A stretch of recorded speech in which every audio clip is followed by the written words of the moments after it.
नमस्कार दोस्तों, आज हम कृष्ण भगवान की रोचक कथा आपको सुनाते हैं कि भगवान कृष्ण को लड्डू गोपाल का नाम कैसे पड़ा।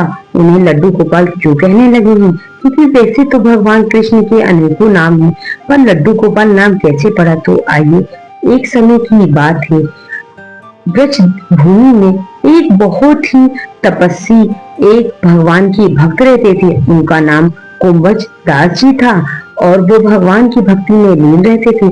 उनके पास भगवान की बांसुरी बजाते हुए मनोहर मूर्ति थी। वो हमेशा भगवान के समीप ही रहते थे। उन्हें लगता था कि अगर वो इधर उधर चले जाएंगे तो भगवान की सेवा अच्छे से नहीं हो पाएगी, कोई भगवान का अच्छे से ध्यान नहीं रखेगा।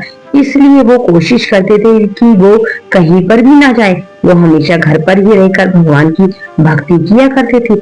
एक समय उनके यहाँ भागवत पढ़ने का उनको निमंत्रण आया, पर उन्होंने कहा कि मैं अगर निमंत्रण भागवत पढ़ने चला जाऊंगा तो भगवान की सेवा कौन करेगा। कोई ने भगवान का ध्यान अच्छे से नहीं रखा तो भगवान परेशान होंगे। ऐसा वो सोचकर मना करने लगे, पर लोगों के बहुत ज्यादा आग्रह करने पर उन्हें भागवत कथा पढ़ने का निमंत्रण स्वीकार करना पड़ा। अब वो सुबह भागवत कथा पढ़ने के लिए चले जाने लगे, पर उन्होंने अपने पुत्र को, जिसका नाम रघुनंदन था, उसको बोला कि ये भगवान का भोग है, ये मैंने बना दिया है, तुम टाइम से भगवान को भोग लगा देना।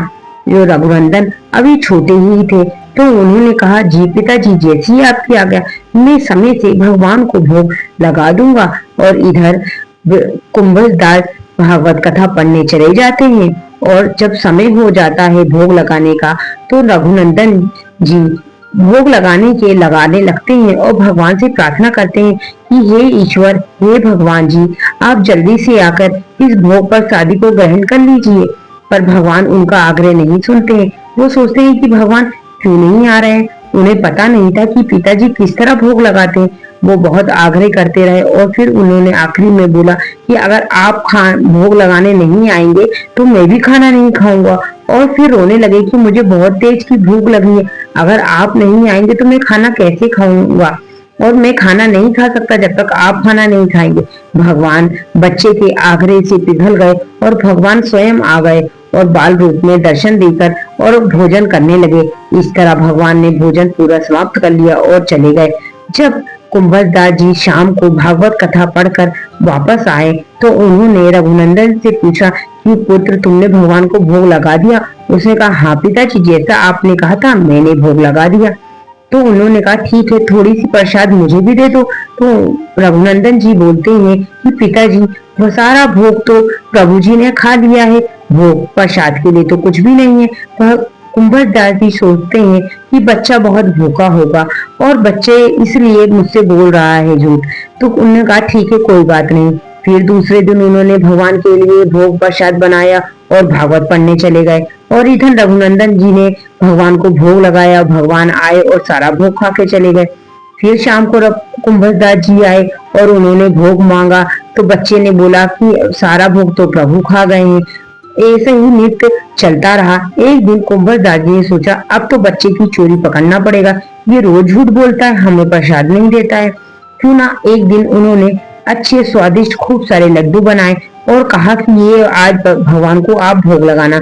तो रघुनंदन जी ने कहा, ठीक है पिताजी, और वो बाहर जाके खिड़की के पास छुप गए।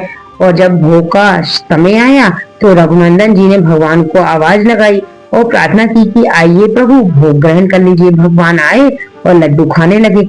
ये सब देखकर कुंभलदास जी की आंखों में आंसू आ गए और वो भागकर घर के अंदर गए।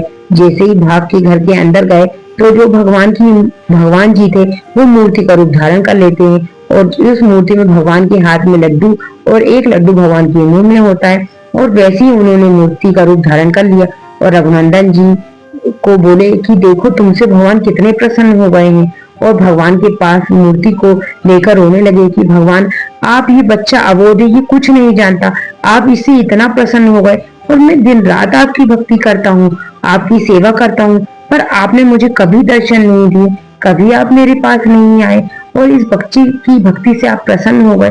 और मैंने ऐसा कौन सा अपराध किया जो आप मेरे सामने नहीं आए और मूर्ति का रूप धारण कर लिया।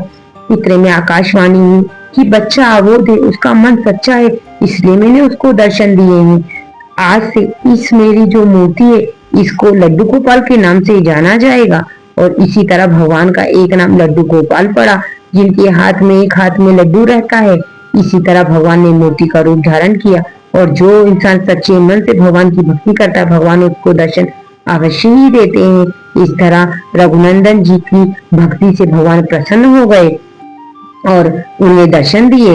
इसी तरह अब दोस्तों कहानी समाप्त होती है। अगर आपको ये कहानी अच्छी लगी हो तो वीडियो को लाइक शेयर सब्सक्राइब चैनल को जरूर करिएगा। धन्यवाद।